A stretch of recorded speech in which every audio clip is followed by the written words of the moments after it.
कान खोल कर सुन लो, मुसलमानों की सियासी लीडरशिप बनेगी इंशाअल्लाह ताला। ये संविधान मुझे इस बात की इजाजत देता है। यहाँ के मुकामी एमएलए साहब बोलते हैं कि पाकिस्तान चले जाओ। सुनो अबू आसिम साहब, कान खोल कर सुन लो, जब तक अल्लाह असदुद्दीन ओवैसी को जिंदा रखेगा इंशाअल्लाह ताला ना पाकिस्तान जाएंगे, ना भारत को कमजोर होने देंगे। अबू आसिम साहब, मैं आपको बता रहा हूं, हमसे थोड़ी कोताही हो गई। अगर असदुद्दीन ओवैसी रोडों पर चल जाता तो तुम हार जाते। और जनाब अबू आसिम ये कहती है कि मजलिस अगर लीडरशिप को बनाने की बात करती है तो समाजवादी पार्टी के यहाँ के मुकामी एमएलए साहब बोलते हैं कि पाकिस्तान चले जाओ। सुनो अबू आसिम साहब, कान खोल कर सुन लो,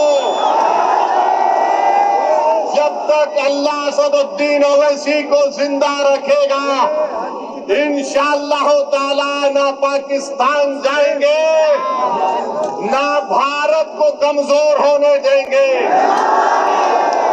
और भारत को मजबूत बनाने के लिए भारत की सबसे मजलूम अगर कोई अक़लियत है तो मुसलमान है। किसी से नाइंसाफी की जाती है तो मुसलमान है। किसी के बच्चे स्कूल में नहीं पढ़ते तो मुसलमानों के बच्चे स्कूल में नहीं पढ़ते। किसी को अगर हुकूमत के जुल्म का शिकार होना पड़ता है तो मुसलमान होता है। आप कान खोल कर सुन लो, मुसलमानों की सियासी लीडरशिप बनेगी इंशाअल्लाह ताला।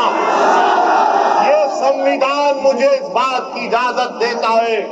अब अबू आसिम साहब और अखिलेश यादव जानते हैं कि जिस दिन मुस्लिम अक़लियत की सियासी लीडरशिप बनेगी इनकी दुकान खत्म हो जाएगी।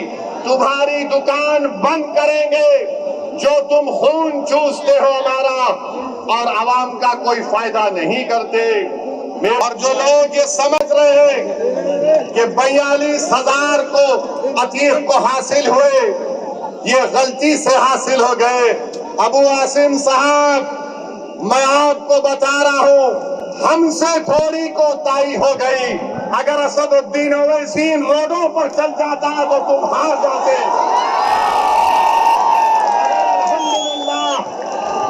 अब गोवंडी के मानकुट शिवाजी नगर के हर घर में पतंग पहुंच चुकी है।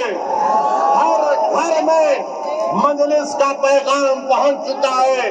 मेरे भाई, एक सियासतदान के लिए आपने 20 साल उसको वोट दिया।